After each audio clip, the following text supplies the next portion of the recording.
Asamblea volvió a sesionar 6 meses después de la muerte cruzada y eligió a Henry Kronfle como presidente. El acuerdo legislativo permitió elegir a la correísta Viviana Veloz y al oficialista Egner Recalde, en el pasado señalado por diezmos como vicepresidentes. Guillermo Lasso participó en su último acto oficial militar y entregó 15 carros blindados tipo Ural 4x4, que se suman a los 20 que ya tienen los militares. El Clan del Golfo cobra a los migrantes irregulares por pasar por la selva del Darién y ha acumulado $57 millones, según la organización Human Rights Watch. El ejército de Israel encontró los cuerpos de 2 mujeres rehenes de 65 y 19 años cerca del hospital Al-Shifa en la Franja de Gaza. La musicoterapia para pacientes de cuidados intensivos ayuda en su recuperación en un hospital de Guayaquil. En el segmento Ecuaterra, Televistazo muestra la belleza e importancia de los humedales Ñucanchi Turupamba entre Pichincha y Napo. Buenas noches, amigos. Viernes 17 de noviembre. Luego de 6 meses de la muerte cruzada y tras 2 procesos electorales, se instala una nueva asamblea. Bienvenidos.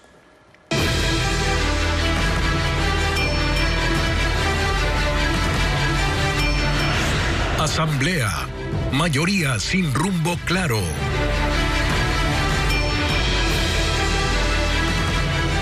Henry Kronfle fue elegido presidente de la Asamblea Nacional y se consolidó la mayoría entre el oficialismo, el Partido Social Cristiano y la Revolución Ciudadana. En la sesión de instalación se definieron a las nuevas autoridades, a excepción de la vocalía que le corresponde a Construye. Patricio Díaz estuvo en el pleno. Fueron más votos de los esperados los que dieron la victoria al social cristiano Henry Kronfle. 128 votos a favor lo ponen como el nuevo presidente de la Asamblea. Solo Pachacuti y algunos legisladores independientes no le dieron su apoyo, 9 en total. Fue posesionado como presidente del legislativo por Pierina Correa, quien en ese momento era la directora de la sesión de instalación, al ser la legisladora más votada. Sí, juro. Esto confirmó el acuerdo entre el correísmo, Partido Social Cristiano y el oficialismo, que dieron su apoyo también a la designación de Viviana Veloz, de la Revolución Ciudadana, como la primera vicepresidenta de la Asamblea. Obtuvo 99 votos. Esta vez Construye, votó en contra. Sí, juro. La segunda vicepresidencia fue para ADN, la bancada oficialista. Ellos postularon a Egner Recalde. Alcanzó 130 votos. La primera vocalía del Consejo de Administración Legislativa fue para la Revolución Ciudadana con Esther Cuesta. La segunda para ADN y recayó en Diego Matobelle. El Partido Social Cristiano también tiene un miembro en el Consejo de Administración Legislativa. Fue designado Jorge Acaiturri. En la vocalía que le correspondía a Construye, la bancada propuso a la asambleísta de Santo Domingo, Amy Gende. Ana Galarza la presentó. Aunque les habló de su juventud y de que es parte del pueblo Sáchila, no le alcanzaron los votos. Necesitaba 70 y obtuvo 68. Sus ex compañeros de Gente Buena se abstuvieron, negándole el respaldo y la posibilidad de ser designada. Según el nuevo presidente de la Asamblea, esa designación se podría tratar en la siguiente sesión e incluso abrió la posibilidad de que se cree otra bancada que postule también un candidato. Al final se eligieron además secretario y prosecretaria de Legislativo. Y el presidente... Todas con más de las declaraciones del nuevo presidente de la función legislativa. El discurso del nuevo presidente de la Asamblea, Henry Kronfle, duró 12 minutos. Empezó con los agradecimientos. En especial a mi partido, el Social Cristiano, y su líder máximo, y al presidente electo de la República, Daniel Noboa Sin.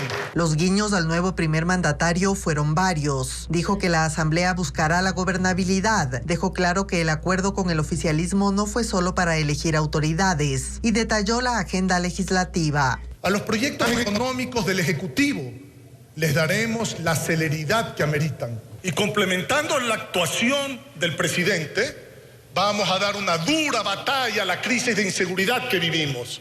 Vamos a promover políticas públicas para generar empleo y reactivar la economía. Vamos a impulsar una verdadera transformación del sector energético del país, que permita el incremento de la producción petrolera el urgente mantenimiento del parque eléctrico y la inversión privada. Ya no mencionó el juicio político a la fiscal Diana Salazar o la agenda de impunidad. En cuanto a la fiscalización, vamos a ejercerla con responsabilidad y seriedad, sin temor ni favor. Este compromiso no incluye y jamás puede incluir la intervención en asuntos que competen exclusivamente a la función judicial, porque no se debe politizar la justicia ni judicializar la política. Lanzó varias directas e indirectas al presidente saliente. En cuanto a la muerte cruzada, a ella le debemos que hayamos vuelto los que el pueblo ha querido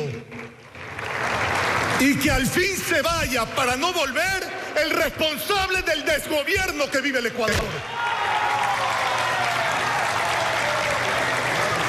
Saludó a la prensa, aseguró que la Asamblea respetará la libertad de expresión, aunque también dijo que unos pocos se esconden detrás de ella para el odio y el insulto. El acuerdo en el legislativo entre el correísmo, el gobierno y los socialcristianos funcionó. Patricio Carrillo se quedó sin su puesto mientras el gobierno captó la segunda vicepresidencia con Egner Recalde, quien carga con una denuncia por cobro de diezmos en la Asamblea. Francisco Garcés con más novedades. En el legislativo el acuerdo marcha según lo previsto por el correísmo, el Partido Social Cristiano y el gobierno. Se organiza la asamblea y ya hubo la primera baja y el primer nombramiento con cuestionamientos. Al final Patricio Carrillo perdió su curul pese a sus intentos para quedarse como asambleísta nacional. Él sabía que el acuerdo legislativo entre el PSC, correísmo y el gobierno le impediría asumir su cargo y por eso no asistió a la sesión inaugural. Le reemplazó Natalie Morillo, aunque según ella temporalmente. Existe una medida cautelar. Estamos esperando la resolución jurídica y luego de eso Patricio Carrillo, asambleísta nacional electo por 1.700.000 votantes, estará aquí representándonos a todos los ecuatorianos. Carrillo estaba impedido de asumir su curul porque mientras era ministro del Interior fue enjuiciado políticamente y destituido.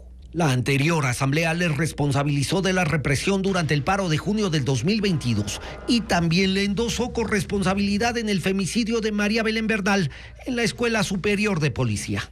Por eso existe en su contra un impedimento de ejercer cargos públicos por 2 años emitido por el Ministerio de Trabajo. Después de elegir como presidente a Henry Kronfle del PSC y a Viviana Veloz del correísmo como primera vicepresidenta, había que completar el acuerdo y le tocaba a la bancada del gobierno ADN la segunda vicepresidencia. Tiene décadas de servicio en los que ha demostrado valores y principios que deben ser puestos al servicio de la colectividad.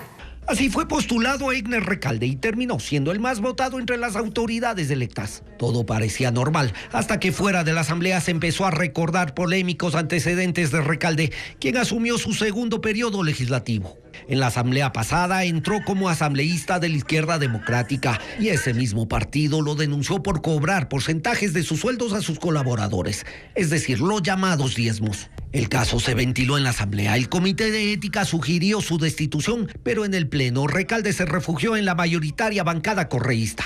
Esos asambleístas se abstuvieron, al igual que los de Pachacutic, y así evitó perder su puesto y hoy está del lado del oficialismo. Con la entrega de 15 vehículos tácticos blindados, el presidente de la República, Guillermo Lasso, se despidió de las Fuerzas Armadas. Llamó al próximo gobierno a seguir invirtiendo en la fuerza pública en medio de las complejidades económicas que enfrenta el país. Fabiola Santana estuvo en la cobertura. Honores y parte al señor Guillermo Lasso. Guillermo Lasso se encontró con la cúpula de las Fuerzas Armadas en uno de sus últimos eventos como presidente, esta vez para entregar 15 vehículos tácticos Ural 4x4 a prueba de bala, antiminas y con capacidad de llegar a operaciones de difícil acceso.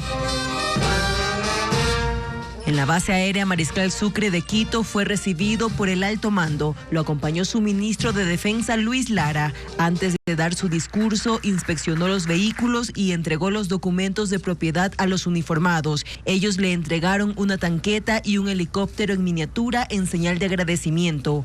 El primero en dirigirse al público fue el ministro Lara. Resaltar el enorme esfuerzo realizado por su gobierno, señor presidente. A pesar de la compleja situación económica del país, para apoyar a la defensa. Frente a la llegada del nuevo gobierno, acotó: es preciso aprender de los errores del pasado, dejar de lado las pugnas estériles para avanzar hacia el fortalecimiento de las instituciones del Estado. Mientras tanto, Lasso destacó la inversión de $1.030 millones para equipar a las Fuerzas Armadas. Aún hay adquisiciones que llegarán el próximo año. El mandatario saliente agradeció el respaldo de los uniformados. El pueblo ecuatoriano no olvida y no olvidará su apoyo durante emergencias por desastres naturales o por recuperar el orden en las cárceles y en las calles. Sean siempre vigilantes de la democracia, con lealtad y amor por el Ecuador. Nuestras Fuerzas Armadas y nuestra Policía Nacional se deben al pueblo ecuatoriano, jamás a un presidente, a un proyecto político o a un partido político. Y pidió a los próximos gobiernos seguir equipando a estas instituciones pese al escenario económico. El próximo y los subsiguientes gobiernos deben comprender que para fortalecer la República tenemos que fortalecer a la fuerza pública. Fue como el mandatario se despidió de las Fuerzas Armadas. La futura ministra de Economía y Finanzas, Saría Moya, mantuvo la primera reunión de transición con el equipo saliente de esa cartera de Estado. Las cuentas por pagar, el presupuesto que recibe y los contratos de inversión fueron 3 de los temas discutidos en esa cita. William John con más detalles.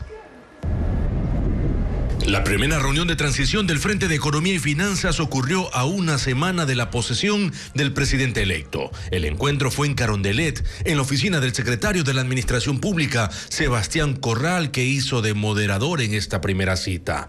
El equipo saliente lo conformaron Pablo Arosemena, su viceministro Daniel Lemus y una asesora. Y como delegados del nuevo gabinete asistieron Arturo Félix junto a José Neira, uno de sus asesores, y Saría Moya, la futura ministra de Economía, pero fue sola, con libreta y su pluma. El encuentro duró un poco más de 3 horas. Arosemena presentó una exposición con balances y cifras que le deja en el despacho a su sucesora. Cómo está estructurado el ministerio, con cuánto presupuesto lo deja, las cuentas por pagar y la lista de créditos de multilaterales que se desembolsarán en 2024, que suman $997 millones, siendo el Banco Mundial y el Banco de Desarrollo de América Latina los mayores aportantes, con casi el 70% del total. Ese fue uno de los temas en los que Moya hizo más consultas. Esto tras la gira por Estados Unidos, donde se reunió con delegados de varias entidades de financiamiento. La segunda cita de transición será la próxima semana en las oficinas del Ministerio de Economía y Finanzas. Un terremoto de magnitud 6.7 sacudió el sur de Filipinas. La emergencia dejó un centenar de heridos, daños materiales, deslizamientos de tierra y también cortes de energía.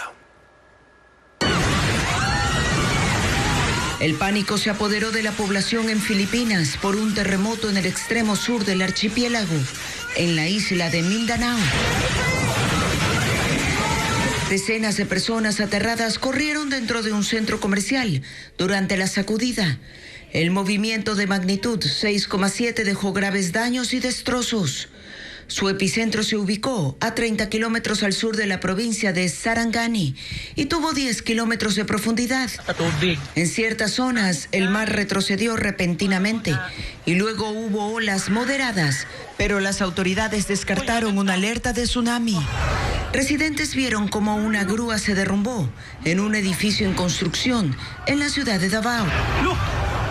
Además, se reportaron cortes de energía y daños en decenas de viviendas, puentes y deslizamientos de tierra. Hay unos 100 heridos y todavía no se han confirmado víctimas mortales. El ejército de Israel halló los cuerpos de 2 rehenes cerca del hospital Al-Shifa en la Franja de Gaza. Se trata de 2 mujeres de 65 y 19 años. Las autoridades israelíes y los milicianos de Hamás se responsabilizan mutuamente por sus muertes. Mientras tanto, se desconoce el paradero de los otros 238 secuestrados. Con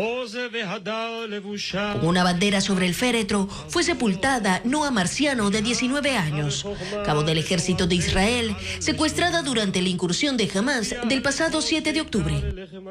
Su cuerpo fue hallado por las fuerzas israelíes en un edificio cerca del hospital Al-Shifa en Gaza. Ahí también fue encontrado el cadáver de otra rehén, Yehudit Weiss, de 65 años. Ella estaba en casa con su esposo cuando Hamas invadió su localidad. Él fue asesinado y ella raptada. Las circunstancias de sus muertes no están claras. El ejército israelí dice que fueron asesinadas por los milicianos, pero ellos aseguran que murieron durante un bombardeo el pasado 9 de noviembre. El hallazgo de sus cuerpos es lo último que se sabe sobre los 238 rehenes tomados por los combatientes palestinos hace 5 semanas. La operación militar israelí continúa en Gaza para rescatarlos, mientras que un equipo de negociadores intenta lograr su liberación. Cuando sepamos que los secuestrados pueden ser liberados sin manipulaciones, solo entonces aceptaremos un alto al fuego. Pero también será limitado porque después de esto continuaremos con nuestra lucha, dijo el asesor de Seguridad Nacional de Israel. Solo 4 rehenes han regresado sanas a casa, mientras que la liberación de un niño y otra mujer fue frustrada por la falta de acuerdos. El paradero y el estado de salud del resto es incierto. Los jueces no podrán conceder medidas cautelares para suspender juicios políticos. Así lo decidió la Corte Constitucional en una sentencia que deberá ser difundida por la Asamblea Nacional. Jacqueline Rodas lo explica en el siguiente informe. Las autoridades que enfrenten juicios políticos en la Asamblea no podrán acudir a medidas cautelares para frenar el proceso. Así lo decidió la Corte Constitucional por unanimidad. En la sentencia se frena, lo censuró y destituyó por incumplimiento de funciones. Lo acusaron de usar documentos falsos para obtener su carnet de discapacidad y licencia de conducir. La Corte Constitucional también analizó la independencia de las funciones del Estado y la interferencia arbitraria de la justicia en la función fiscalizadora del legislativo mediante el mal uso de estas medidas. El fallo afecta a autoridades como ministros de Estado, procurador, contralor, fiscal general, defensores públicos y del pueblo, superintendentes, consejeros electorales, de la judicatura y de participación. En la sentencia se dispone que una vez instalada la nueva asamblea, se difunda esta decisión entre los legisladores en un plazo máximo de 10 días. Más de 1,000 damnificados que ya recibían una ayuda social por parte del Estado podrán acceder al bono de contingencia. Una reforma permitirá su inclusión, como lo muestra Diego Puente. El presidente de la República firmó el decreto 923 que permite que personas que ya reciben asistencias sociales puedan recibir el bono de contingencia del Estado para damnificados por fenómenos naturales. Este decreto, que entró en vigencia el jueves, reformó una normativa que impedía que una persona reciba 2 bonos a la vez. Antes del decreto teníamos que hacer una barrida para que aquellos que reciben un bono del Estado ecuatoriano ya no lo reciban. Pero ahora hemos mejorado esta condición porque le estábamos excluyendo a la gente más pobre, que es la que más necesita en un momento de contingencia. Cerca de 6,000 personas han recibido el bono de contingencia este año. Con la reforma se incluirán 1,000 beneficiarios que antes estaban impedidos por tener otras ayudas sociales. El bono consiste en un solo pago. Cada bono de contingencia es del 50% de la canasta vital familiar, aproximadamente $270 por familia, por persona damnificada. El ministro Bernal indicó que este ajuste está financiado y calcula que 17.500 personas recibirán el bono de contingencia el próximo año por efectos del fenómeno del Niño. El país destina cada mes cerca de $110 millones en el pago de bonos para los sectores más vulnerables. En Quito se desarrolla la feria Vivienda Clave, en la que se ofertan 140 proyectos inmobiliarios. Durante su primer día se evidenció mayor presencia de jóvenes que buscan adquirir su primera inversión. Los proyectos de tipo social son los más visitados. Carla Delgado con los detalles. La oferta de proyectos inmobiliarios cierra este año con la Feria de la Vivienda Clave en Quito. La muestra, que exhibe 140 tipos de propiedades, estará abierta al público hasta el próximo domingo. Lo que llamó la atención de los organizadores de esta vez es que son los más jóvenes los que buscan obtener su primera propiedad. Personas de entre 30 y 40 años para los que se ofrecen proyectos atractivos. Ahora los jóvenes quieren independizarse muy temprano. Pues la oferta se ha adaptado a esa demanda. Si ese joven no puede pagar, no puede endeudarse para comprar un apartamento de 150 metros, entonces la oferta lo que ha hecho es achicar los tamaños. La tendencia que manda son estos departamentos tipo estudio, es decir, monoambientes de 30 y 40 metros cuadrados. Como una habitación de hotel. Entonces simulan este ambiente en donde tienes todo unificado, no tienes división de paredes. La idea es que si tienes alguna visita o recibes tus amigos, puedes utilizar todo esto en el área social y ya en tu departamento puedes simplemente estar tú. Aseguran que la mayoría de jóvenes eligen departamentos para vivir. Esto porque, según explican, el concepto de residencia ha migrado hacia barrios verticales. En los exhibidores también llama la atención estos anuncios, como departamentos para los solteros, incluso para quienes no han contemplado tener hijos. Nosotros tenemos aquí 3 tipos de unidades. Tenemos las mini suite desde los $69,000 y tenemos como máximo el departamento de 2 dormitorios. ¿Por qué? Porque si es que construimos 2, 3, 4 dormitorios, ya invitamos a otro segmento que no es el nuestro. La idea, dice, es que a pesar de que los departamentos sean cada vez más pequeños, el edificio tenga diversidad de entretenimientos, incluso salas de coworking, para quienes se quedaron en la modalidad de teletrabajo. También los proyectos de tipo social son los stands más visitados. En este rango están inmuebles de hasta $80,100, con una entrada del 5% del valor del inmueble, a un plazo de 25 años, con una tasa del 5% anual. Marcela Aguiñaga no asistirá a la Convención Nacional de la Revolución Ciudadana este sábado en Santo Domingo. A la misma hora convocó un evento de la prefectura del Guayas. Su actitud evidencia no solo su distanciamiento de esa agrupación política, sino su posible salida de esas filas. Luisa María Heredia con el análisis.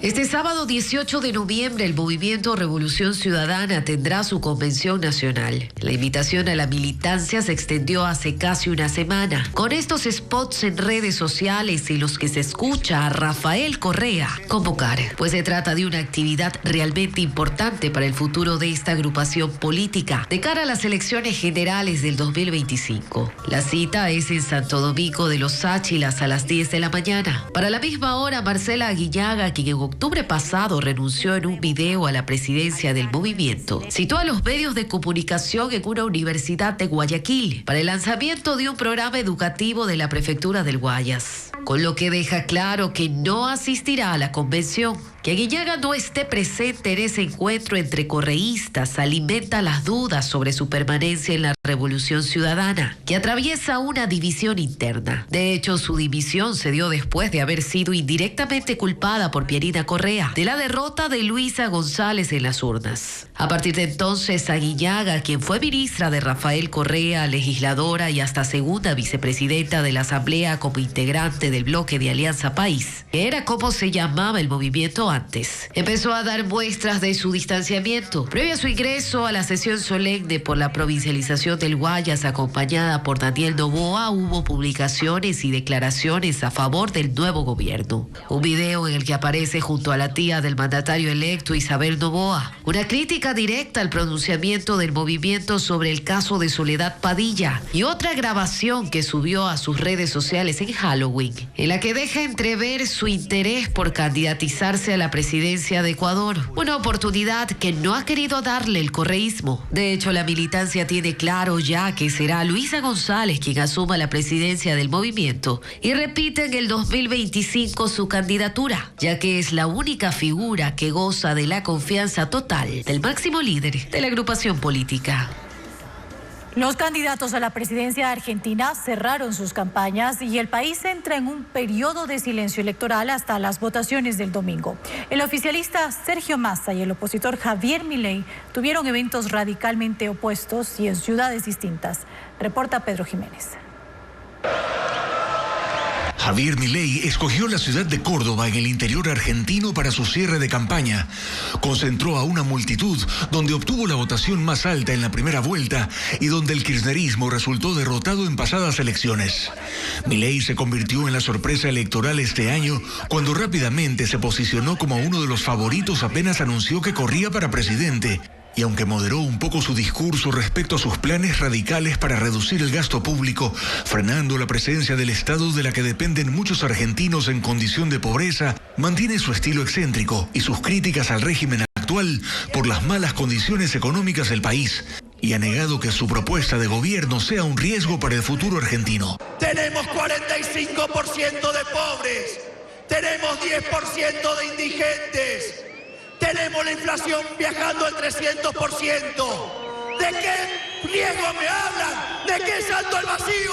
Si no estamos yendo al mismísimo infierno. Milei enfrentará este domingo a Sergio Massa, candidato que representa al oficialismo, aunque ofrece que su gobierno será distinto del actual. Desde 2022 es ministro de Economía, cartera que se fusionó con las de Desarrollo Productivo y de Agricultura, Ganadería y Pesca, por lo que es llamado superministro. Massa cerró campaña en Buenos Aires, principal bastión del kirchnerismo, pero alejado de los eventos masivos. Se reunió con empresarios en el Consejo Interamericano de Comercio y Producción y en la tarde visitó a estudiantes secundarios de un colegio adscrito a la Universidad de Buenos Aires. Voy a dejar mi piel, mi alma y toda mi fuerza para que construyamos ese país que hoy es una utopía para nosotros, pero que lo podemos hacer realidad. Gracias.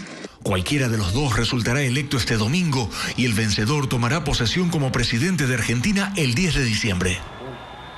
Filadelfia se ha convertido en el epicentro de la crisis causada por el fentanilo en Estados Unidos. A un barrio se lo conoce como Zombieland o Tierra Zombie por estar lleno de consumidores que deambulan o permanecen en el suelo inconscientes.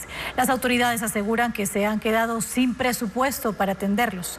Berlis González con el panorama de la ciudad más grande del estado de Pensilvania. This is death in a bag. Esto es la muerte empaquetada, dice Jennifer, quien tiene en sus manos una funda con fentanilo. Ella es una de las cientos de adictas a esta droga que deambulan por las calles de Filadelfia.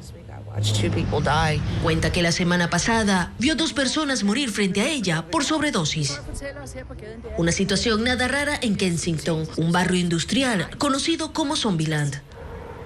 Está lleno de personas que no controlan sus movimientos, que permanecen en pie en extrañas posturas o simplemente están tendidas en el suelo. Todo por los efectos del potente opioide, 100 veces más fuerte que la morfina. En esta zona abunda el fentanilo.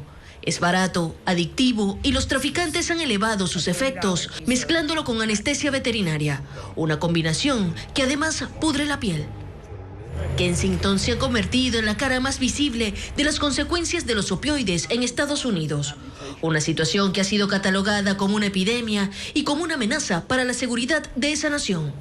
Sin embargo, en este bazar de drogas, las autoridades hacen poco o nada y aseguran que la crisis los ha sobrepasado y que no cuentan con el presupuesto para atender a las víctimas. En Chicago, Estados Unidos, los migrantes podrán permanecer un máximo de 60 días en los refugios. El alcalde Brandon Johnson detalló que ese periodo se combinará con una sólida gestión de casos y acceso a trabajo para ayudar a los indocumentados a ser autosuficientes más rápido.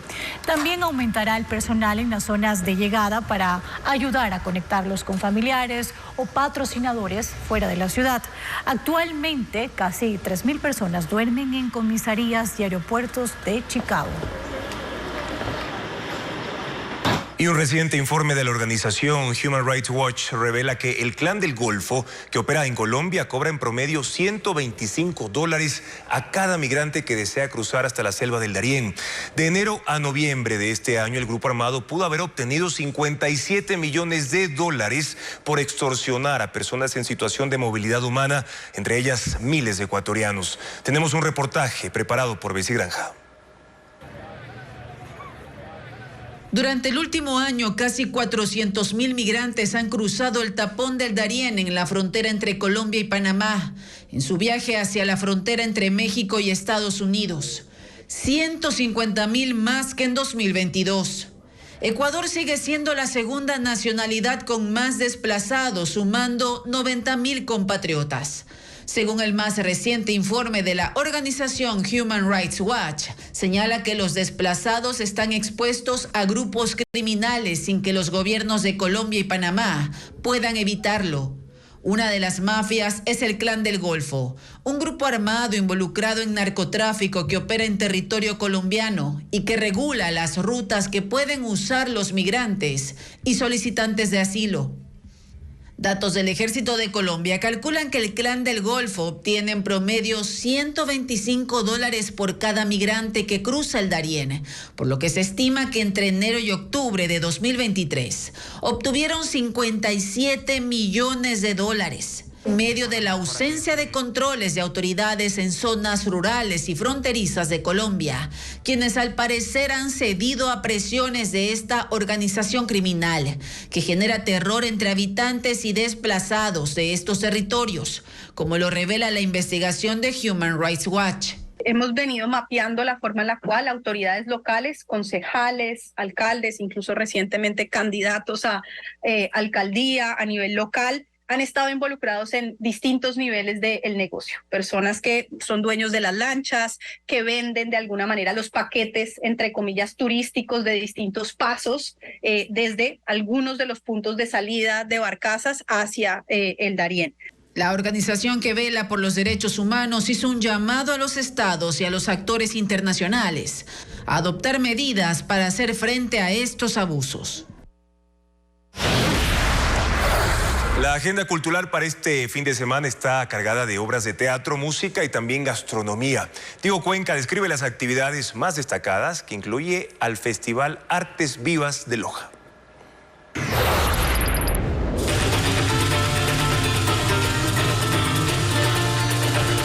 400 personas disfrutaron el evento Reencuentro Flamenco, que se realizó este jueves en el Teatro Centro de Arte para celebrar el Día Internacional del Flamenco. Los protagonistas fueron los más de 50 músicos de la Orquesta Filarmónica Municipal de Guayaquil, dirigida por el maestro cubano Enrique Pérez. Ellos interpretaron canciones de Almería, España.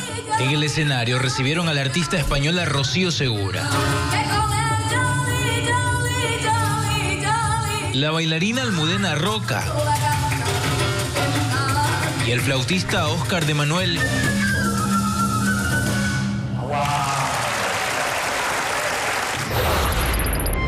Este sábado se realiza el Festival del Chivo Morreño, un tradicional evento en la parroquia El Morro en Guayaquil, ubicada a 1 hora y media de la cabecera cantonal. Una decena de emprendedores estará en la explanada del barrio Campo Alegre. Ahí ofrecerán gastronomía criolla y un jurado elegirá el mejor seco de chivo. Habrá música en vivo, show de amorfinos y recorridos turísticos en el Cerro del Muerto. El evento será desde las 9 de la mañana hasta las 6 de la tarde. El Festival de Artes Vivas en Loja este sábado presentará el show Dúo de Aro Aéreo, que realiza el grupo 2 en Vilo, integrado por las españolas Camila Manzano y María Pilar Martínez, quienes ponen en escena el proyecto Faula. Ellas hacen un espectáculo de circo contemporáneo que fusiona danza con arnés, multicuerdas, humor y teatro. El evento empezará a las 7 de la noche en el Centro Municipal Alfredo Mora Reyes de la capital de Loja.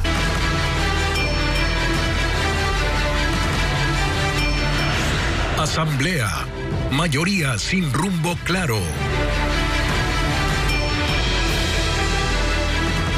En carros de lujo o en bicicleta, con trajes sastre o vestidos de gala, llegaron los asambleístas a la sesión inaugural del Legislativo, que los recibió con alfombra roja. Francisco Garcés estuvo en el evento y preparó una crónica.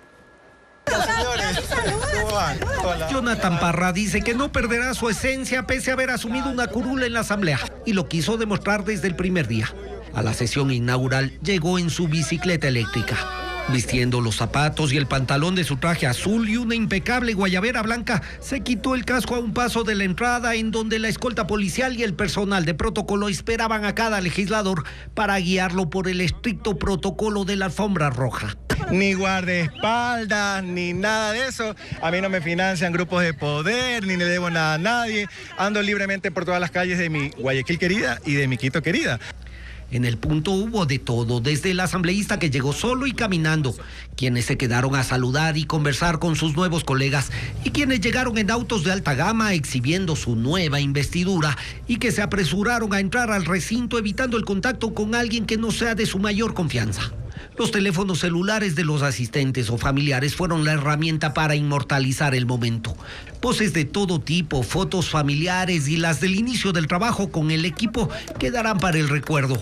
Así como el mensaje en video de última hora que Giovanni Benítez dejó grabado para sus hijas que no le pudieron acompañar.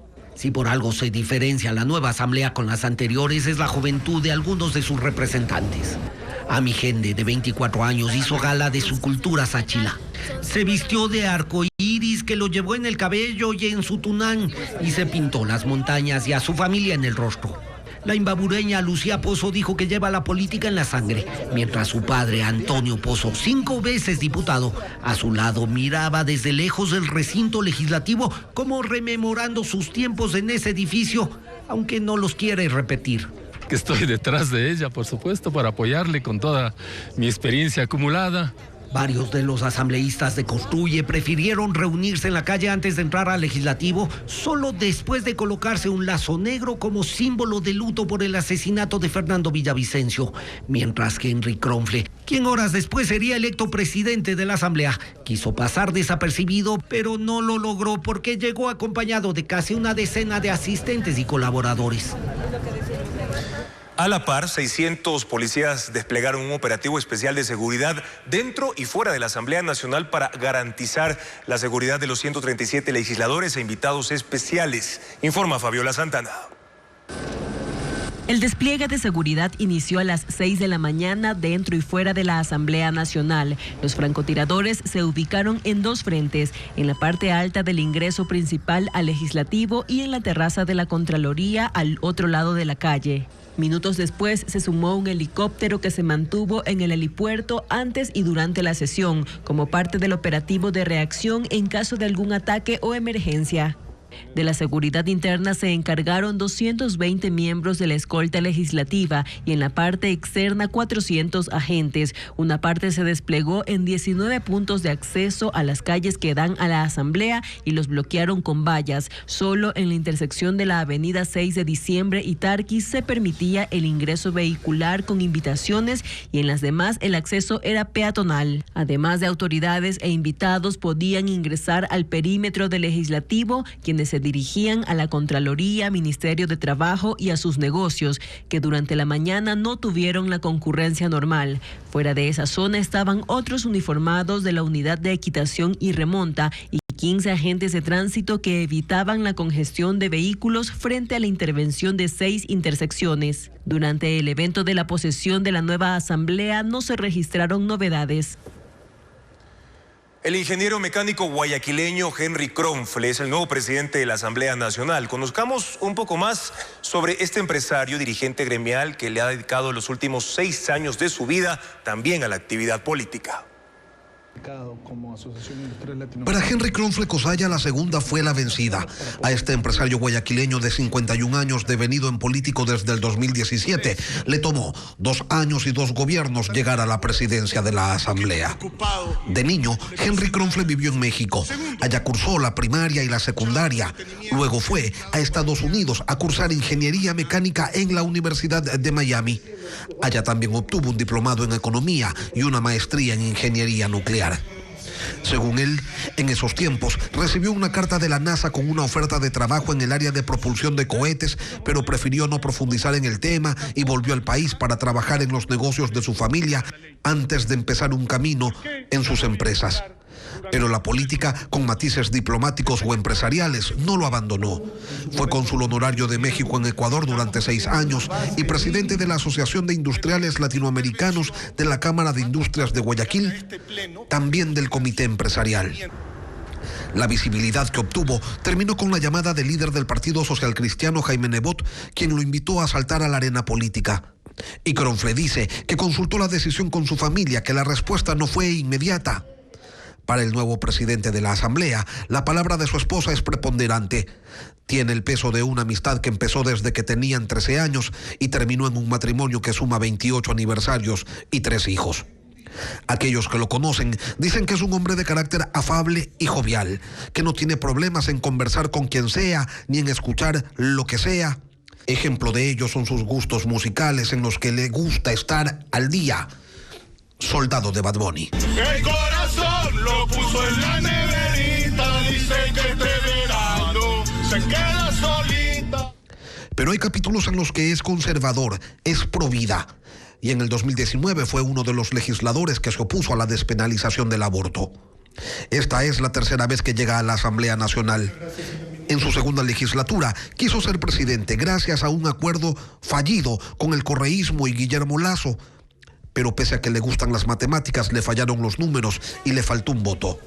Cronfle mantiene que fue una traición, el incumplimiento de un compromiso. Y ahora repite como un mantra que la palabra vale más que la firma. En el 2011, desde la presidencia de la Cámara de Industrias de Guayaquil, criticaba que desde el poder político se criminalizara la figura de los empresarios y se alentara la lucha de clases.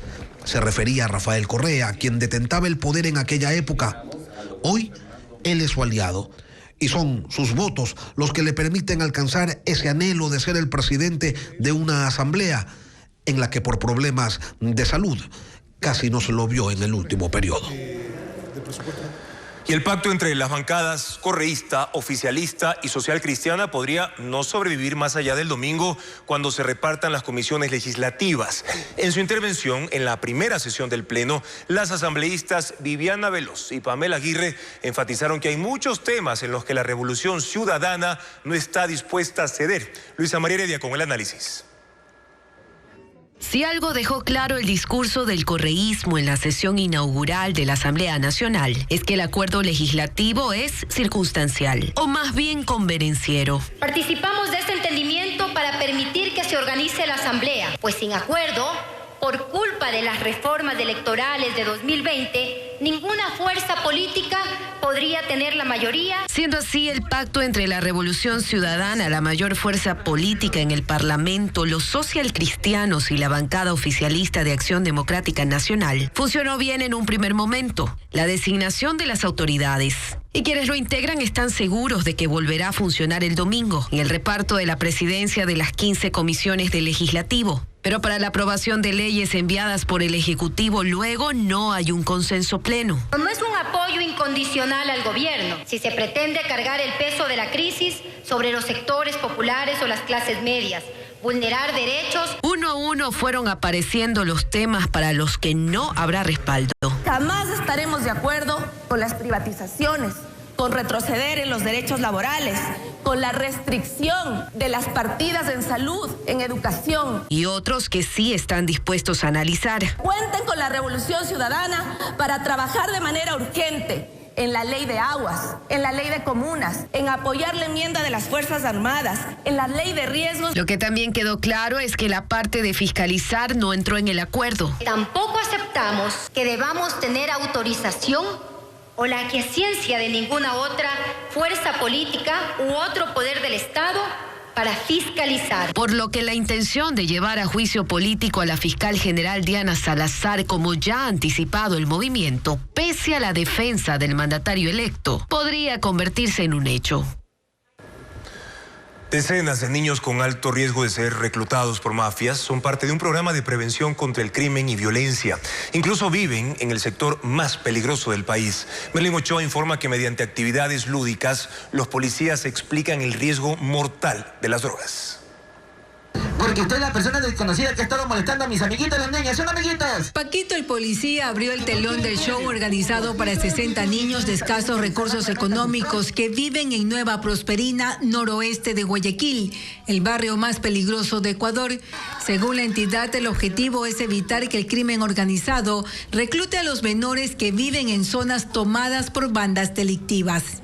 De cada 10 personas que detenemos, más o menos hacemos un análisis de que son 6 menores. O sea, es alta la cantidad. ¿Por qué los menores? Porque son los operarios del crimen organizado. Pedirle no a las drogas, sí al estudio, sí al deporte. Fueron varias actividades lúdicas para los niños de hasta 12 años de edad.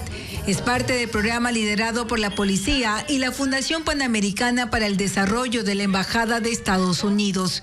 La primera fase fue identificar a los niños en riesgo. En diciembre organizarán campeonatos de varios deportes deportes y en febrero será el curso vacacional.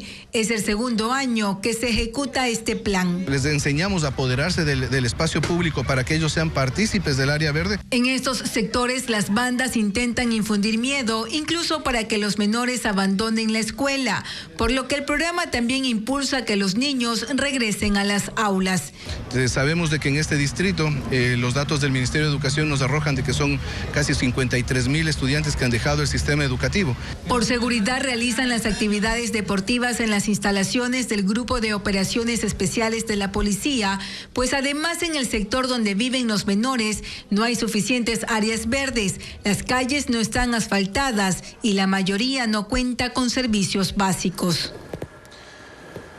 Las autoridades aún no confirman que el cadáver hallado en Azogues pertenece a Abigail Suplihuicha, quien desapareció el mes pasado en Cuenca. Mientras tanto, la universidad donde estudiaba junto a sus compañeros protagonizó una protesta para denunciar el crimen contra la joven de 19 años. Diego Cuenca con más detalles del caso. La comunidad universitaria de Cuenca está consternada, porque ese jueves la policía encontró un cadáver, que sería el de Ruth Abigail Suplihuicha, de 19 años, que estaba desaparecida hace 39 días. Lo hallaron en estado de descomposición, en el sector Ayancay del cantón Azogues, en Cañare. Los agentes dieron con el sitio, luego de la captura de Segundo Federico, principal sospechoso, que aparece en una foto con la joven en el centro de la capital azuaya. En su poder había una mochila con las pertenencias de la víctima y por ahora está con prisión preventiva, únicamente por el delito de desaparición involuntaria. Abigail es oriunda de la provincia de Orellana y hace más de un año llegó al Austro para estudiar la carrera de educación básica en la Universidad de Cuenca, cuya institución este viernes suspendió las clases. Y sus compañeros protagonizaron una marcha hasta los exteriores de la fiscalía, donde exigieron justicia. Su madre recordó por qué la envió a esa ciudad. Yo mandé a mi hija para que se supere, que sea alguien en la vida. Mostraron indignación porque el detenido en el 2014 fue sentenciado a 12 años de cárcel por el delito de violación. Sin embargo, en 2022 recuperó su libertad a cambio de presentarse cada sábado ante las autoridades judiciales. Pudo verificar que ella, Abigail, se dirige conjuntamente con el hoy procesado al terminal terrestre de aquí de la ciudad de Cuenca. Almuerzan ahí, compran alimentos, se sirven alimentos y abordan un bus. Otra de las evidencias que encontraron los agentes fue el celular de la joven, pero estaba con el chip del sospechoso. Ahora las autoridades esperan los resultados de una prueba de ADN para confirmar que el cuerpo corresponde a Abigail.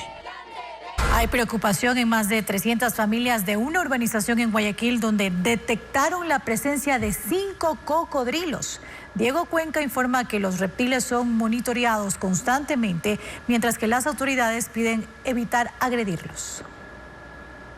Desde septiembre, cámaras trampa empezaron a captar cómo este cocodrilo se acercó al límite de una urbanización de Vía a la Costa en Guayaquil. Pero no fue el único. Actualmente ya son 5 los que aparecieron. Eso causó preocupación en las 320 familias de la ciudadela Portofino, que está ubicada al pie de la reserva Manglares del Salado, donde habitan esas especies. El asunto es que están en su hábitat.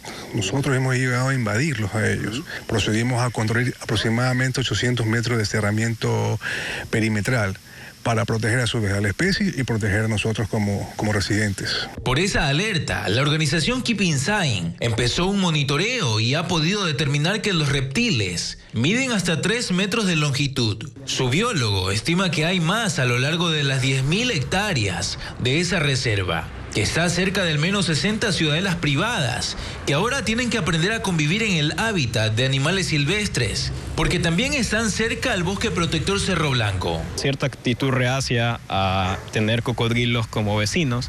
Sin embargo, esa es la idea de nosotros, hacer esa educación ambiental, de que estos animales son parte del hábitat el cual estamos de alguna manera invadiendo. El pasado 31 de octubre hallaron otro cocodrilo al pie de la urbanización Belo Horizonte, también en Vía a la Costa. Ese reptil estaba poniendo huevos. Según el Ministerio de Ambiente, es temporada de anidación para esas especies, conocidas como lacosta. Su supervivencia en Ecuador está considerada en estado crítico, por lo que piden evitar agredirlos para poder conservarlos.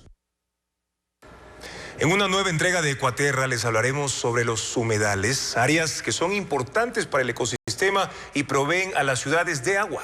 Por eso las autoridades conjuntamente con las comunidades se esfuerzan por protegerlos. Carla Delgado recorrió el límite entre Pichincha y Napo, donde están ubicados los humedales Ñucanchi y Turupamba, y nos muestra su estado.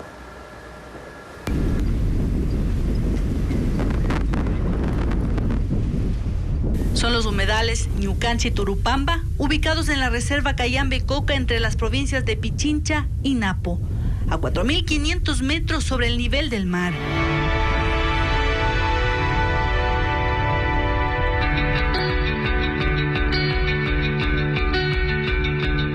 Este ecosistema hídrico abarca 12.000 hectáreas y se compone de 81 lagunas.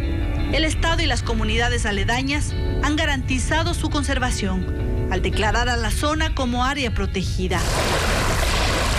Son claves en los suministros de agua dulce y recargas de aguas subterráneas. Además, mitigan el cambio climático. En épocas de lluvia ayuda a captar todo lo que es la recarga hídrica que nace desde las lluvias en la parte alta. Entonces esta las almacena y en las épocas secas ayuda a distribuir de forma equitativa al resto de lagunas que existen en el sector. Estos humedales abastecen con el 75% de agua a Quito. Entre sus lagunas destaca la Isla del Amor por su forma de corazón. Es una de las más visitadas. También está la Laguna de Sucus, que por su extensión aporta al sistema hídrico de Papayacta. Todo el ecosistema permite la generación de líquido.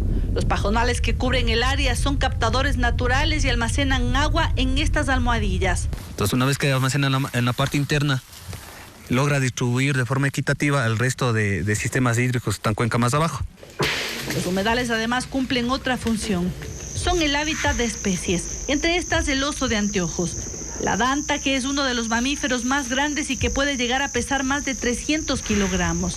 También están los lobos de páramo, como este, que al sentir la presencia humana no duda en acercarse.